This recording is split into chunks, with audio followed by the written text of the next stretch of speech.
wabarakatuh dan selamat pagi semuanya. Apa kabar semuanya? Pastinya baik-baik saja, tetap menjaga protokol kesehatannya.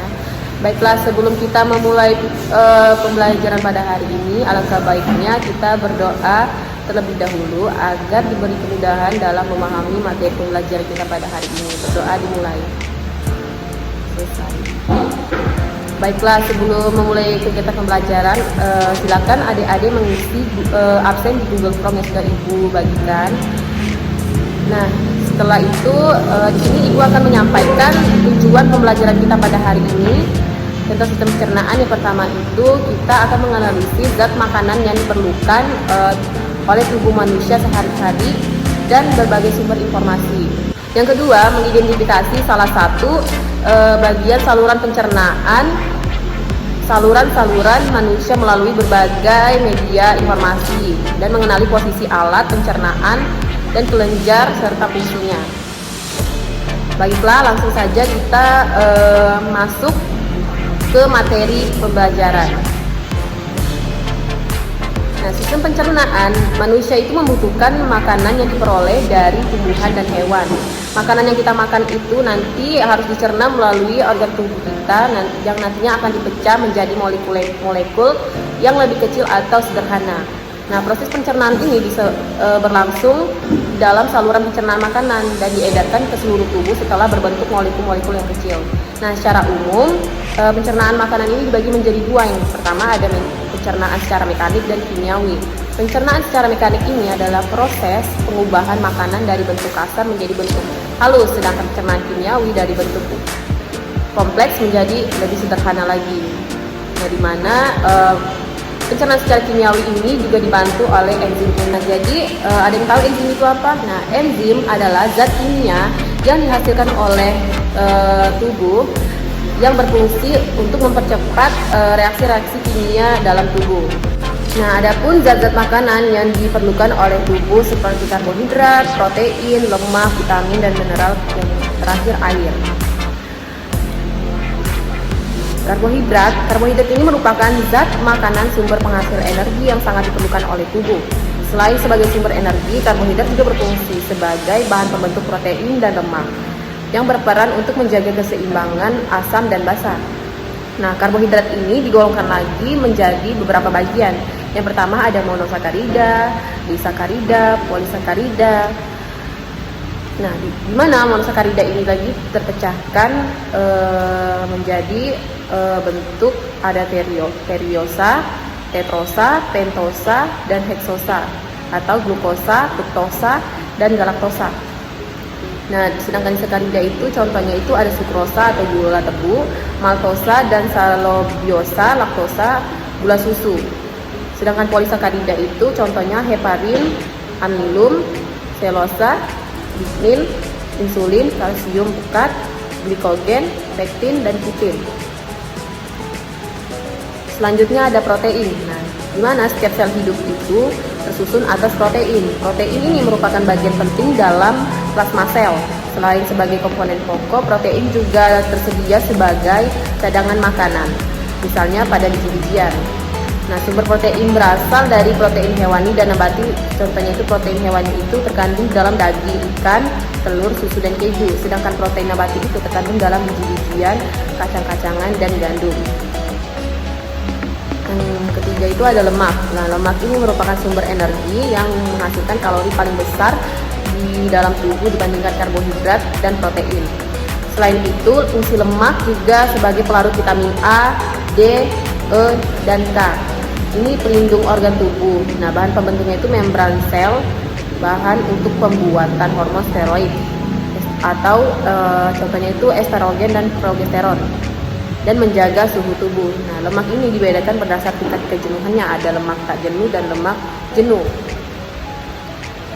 Nah, asam lemak jenuh ini umumnya berasal dari hewan. Contohnya itu mentega dan daging. Yang kedua itu asam lemak tak jenuh itu banyak terdapat pada lemak nabati, misalnya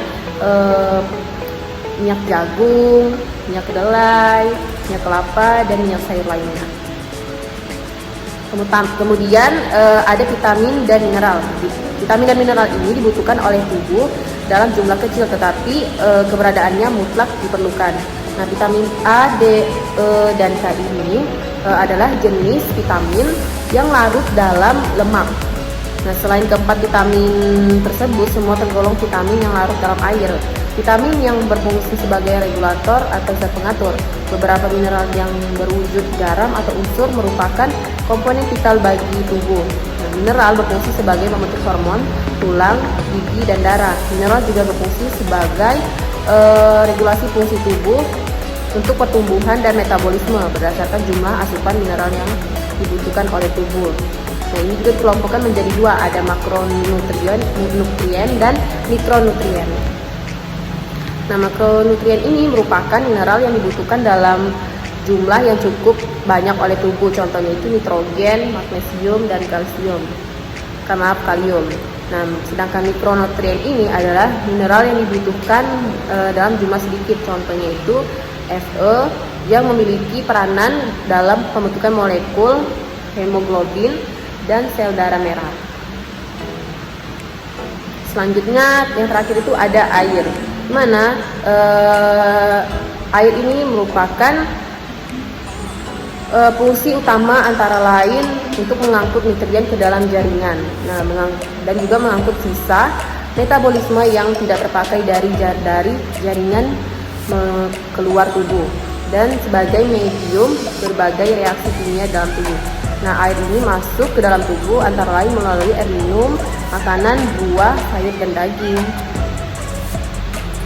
Nah, lanjut kita ke struktur dan fungsi sistem pencernaan. Ini ada gambarnya di belakang. Baiklah, di sini saya akan menjelaskan struktur dari sistem pencernaan makanan pada manusia yang melibatkan beberapa organ. Yang pertama ada rongga mulut, kerongkongan, lambung, hati, pankreas, kantung empedu, usus halus, usus besar, dan yang terakhir anus. Adapun organ-organ tambahan yang di sini nanti akan saya jelaskan. Yang pertama kita masuk ke rongga mulut. Nah, ketika makanan masuk ke dalam mulut, ini akan terjadi proses dua tahapan, yaitu tahapan mekanik dan juga kimiawi.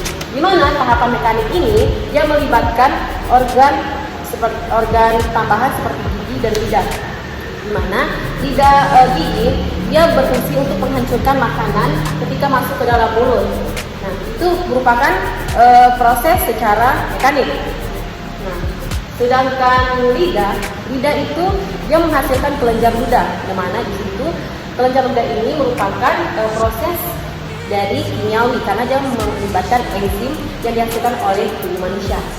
Di mana fungsi kelenjar air ludah ini dia berfungsi untuk melunakkan makanan yang ada di dalam mulut kita, dan juga fungsinya itu untuk memudahkan kita untuk menelan makanan. Nah, dalam mulut ini juga lidah juga itu berfungsi sebagai pengecapan rasa seperti asam, manis, asin, pahit, dan juga dia dapat merasakan tekanan seperti panas, dingin. Nah, setelah makanan masuk di dalam mulut dan sudah dicerna dan dibantu oleh proses mekanik dan kimiawi tadi, nanti makanan itu akan terdorong menuju ke kerongkongan di sini. Nah, di kerongkongan. Dalam kerongkongan ini tidak terjadi pencernaan, tetapi dia melibatkan proses pencernaan karena dia dapat mendorong makanan menuju ke lambung. Nah,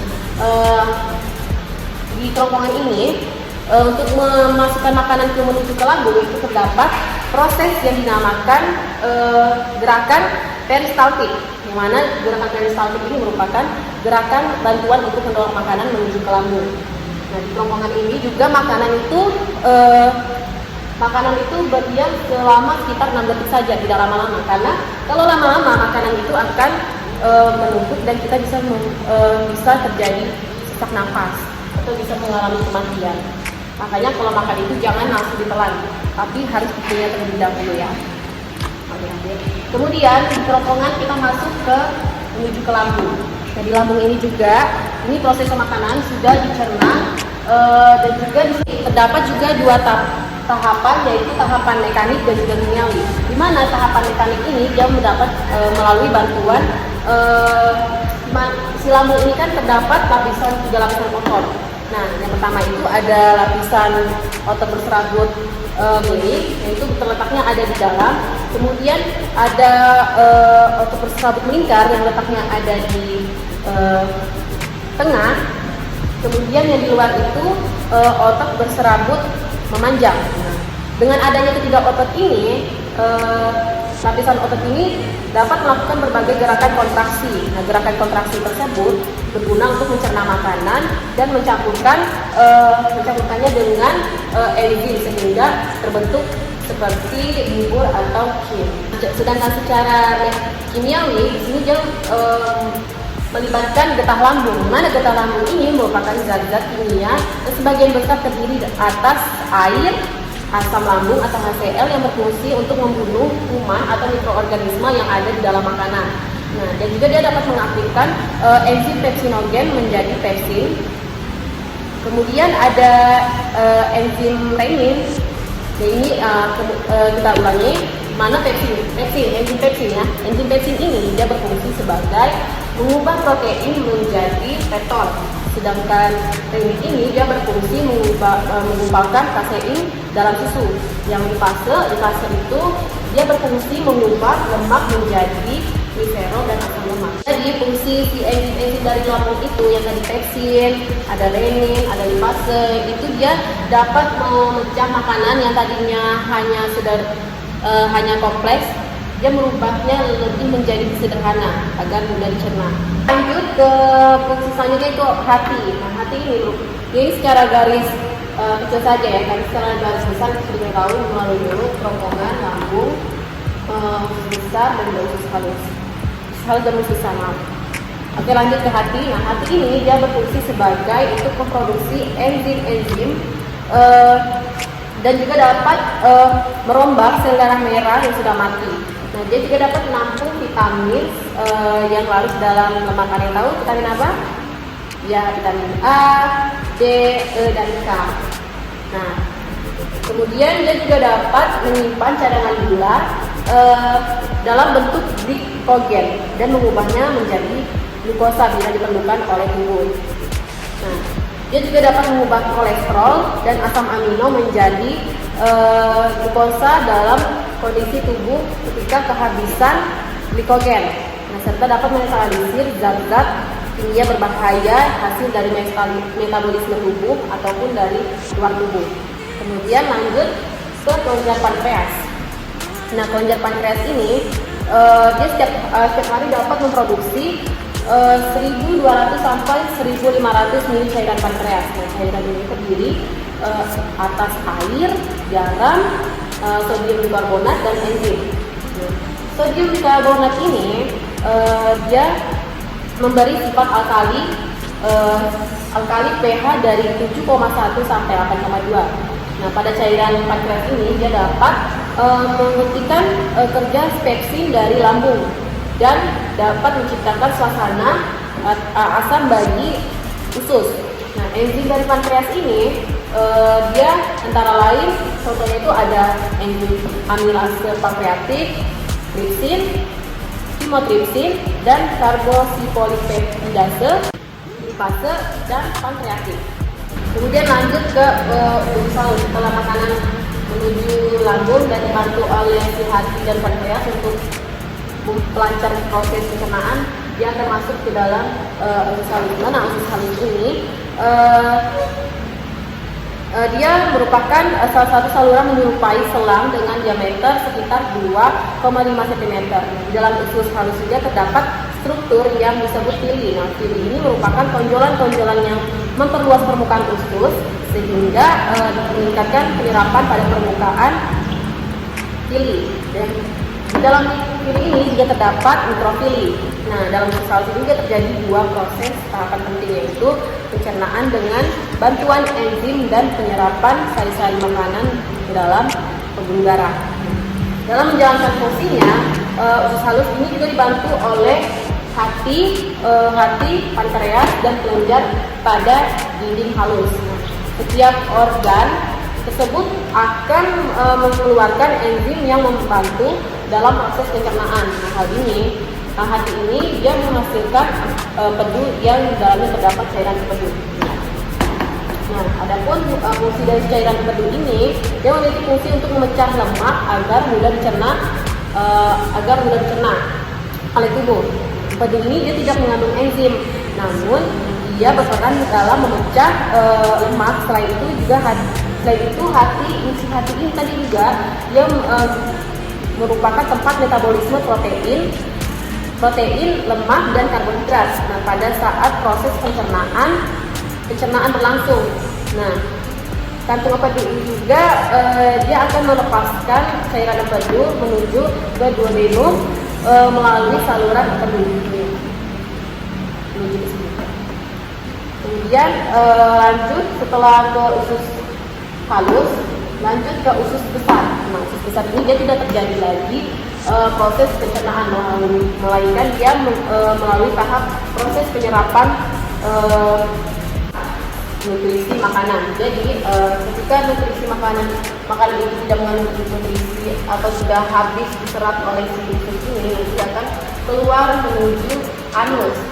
Nah, di sini ketika dia keluar itu dia akan menyerupai feses. Sedangkan makanan yang tidak bisa dicerna sama sekali nanti akan melalui tahapan pembuangan ke usus buntu. Jadi makanan yang masih keras, yang tidak bisa dicerna, yang tidak ada nutrisinya nanti akan dibuang ke usus buntu. Jadi adik-adik disarankan untuk makanan yang bergizi dari makanan yang keras atau bijian yang tidak bisa dicerna oleh tubuh. Nah, setelah terjadi pengeluaran feses itu dia terdapat proses pendorongan menuju ke anus, yaitu disebut dengan juga gerakan peristalsis.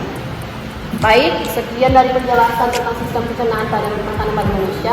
Ibu harap kalian dapat mengerti atau memahami dari penjelasan Ibu. Jika ada yang ingin ditanyakan, silakan tanyakan di kolom komentar.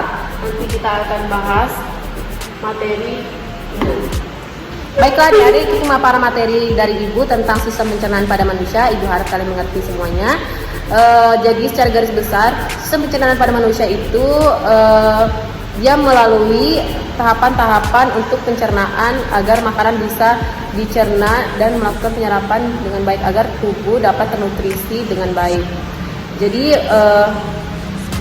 buat adik-adik, karena sudah menyimak tadi penjelasan Ibu mau kalian membuat tugas tentang sistem pencernaan makanan pada manusia, yaitu membuat rangkuman tentang sistem pencernaan pada manusia. Nah, nanti akan dikumpul minggu depan. Ibu tunggu tugasnya. Nanti silakan kalian share di Google Classroom. Baiklah, sebelum kita menutup pembelajaran pada hari ini, mari sama-sama mengakhirinya dengan berdoa. Berdoa dimulai. Selesai. Sekian dari pembelajaran kita pada hari ini. Kurang dan lebihnya mohon maaf. Tetap menjaga protokol kesehatan adik-adik. Baiklah, assalamualaikum warahmatullahi wabarakatuh.